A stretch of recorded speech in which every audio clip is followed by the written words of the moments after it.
നമസ്കാരം. ഇന്ന് ആഗോളതാപനവുമായി ബന്ധപ്പെട്ട ചില കാര്യങ്ങൾ നിങ്ങളുമായി പങ്കുവെക്കുകയാണ്. സമുദ്രനിരപ്പിനോട് ചേർന്ന് കിടക്കുന്ന രാജ്യമാണ് മാലദ്വീപ്. ചൂട് കൂടിയത് മൂലം കടൽ നിരപ്പ് ഉയരാൻ തുടങ്ങിയപ്പോൾ ആ രാജ്യത്തെ ജനങ്ങളെ രക്ഷിക്കാൻ ഗവൺമെൻറ് നിർമ്മിച്ച മനുഷ്യനിർമ്മിതമായ ഒരു കൃത്രിമ ദ്വീപാണ് ഹൽ ഹുമേൽ.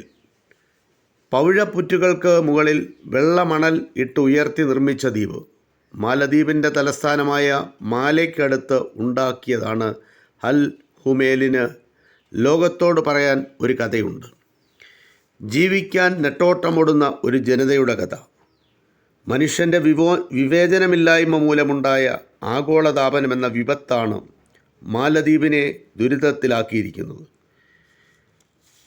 അപ്പോൾ അതുപോലെ തന്നെയാണ് പസഫിക് സമുദ്രത്തിൽ ആഞ്ഞടിക്കുന്ന തിരമാലകൾക്കിടയിൽ ഉറക്കം നഷ്ടപ്പെട്ട് കഴിയുന്ന ഒരു കൊച്ചു ദ്വീപ് രാഷ്ട്രമുണ്ട്, നൗറു.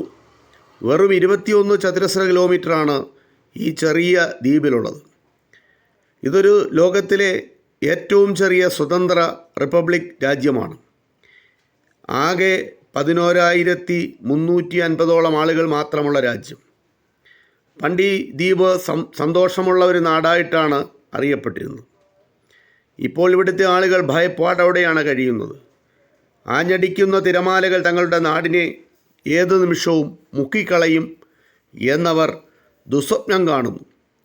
ഭൂമിയുടെ അന്തരീക്ഷത്തിലെ ചൂട് വർദ്ധിപ്പിക്കുന്ന ആഗോളതാപനം എന്ന പ്രതിഭാസവും അതിൻ്റെ ഫലമായി ലോകം എമ്പാടുമുള്ള സമുദ്രനിരപ്പ് ഉയർന്നു എന്ന വാർത്തയും ആണ് നൗറു എന്ന ദ്വീപിലെ ജനങ്ങളെ ആശങ്കയിലാക്കുന്നത്.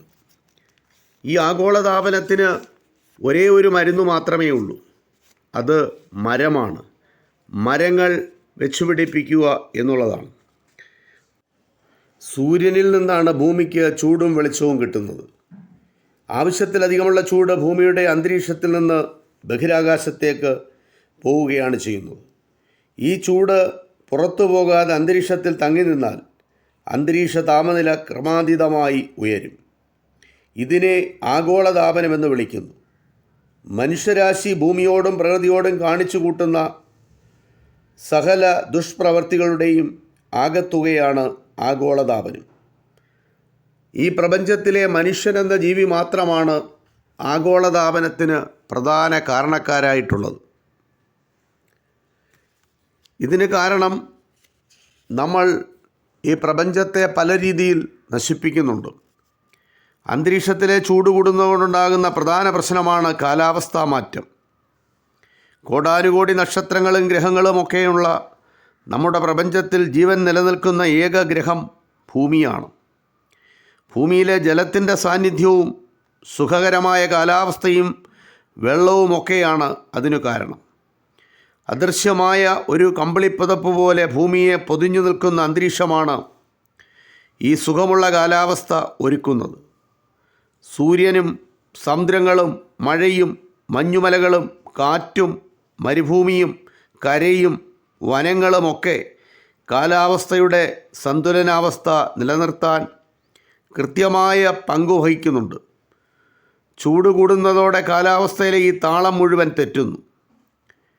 ഇതിൻ്റെ ഫലമായി മഞ്ഞുമലകൾ ഉരുകും, സമുദ്രനിരപ്പ് ഉയരും, കാറ്റിൻ്റെ ചൂട് വർദ്ധിക്കും, മരുഭൂമികൾ കൂടുതലുണ്ടാകും, മഴയുടെ കാലം തെറ്റും. മനുഷ്യന് പരിചയമില്ലാത്ത ദുരന്തങ്ങൾ അങ്ങനെ നമ്മൾ വരുത്തി വെക്കുകയാണ് ചെയ്യുന്നത്. വ്യവസായ വിപ്ലവത്തിൻ്റെ തുടക്കം മുതൽ 2020 വരെയുള്ള കാലഘട്ടത്തിൽ അന്തരീക്ഷത്തിൽ താപനില 10 ഡിഗ്രി വരെ സെൽഷ്യസ് ഉയരുന്നുണ്ട്. 1950-കൾക്ക് ശേഷമാണ് ഈ അവസ്ഥ തുടർന്നത്. ഇനിയും അത് കൂടുവാനാണ് സാധ്യത. ആഗോളതാപനം കാരണം ജീവികൾ അപ്രത്യക്ഷമാകുന്നു. ഈ നൂറ്റാണ്ടിൻ്റെ അവസാനമാകുമ്പോൾ 20 മുതൽ 30% വരെ ജീവജാലങ്ങൾ ഈ ഭൂമുഖത്ത് നിന്ന് അപ്രത്യക്ഷമാകും. ആഗോളതാപനത്തിൻ്റെ ഫലമായി കടൽ നിരപ്പ് ഉയരുകയാണ്.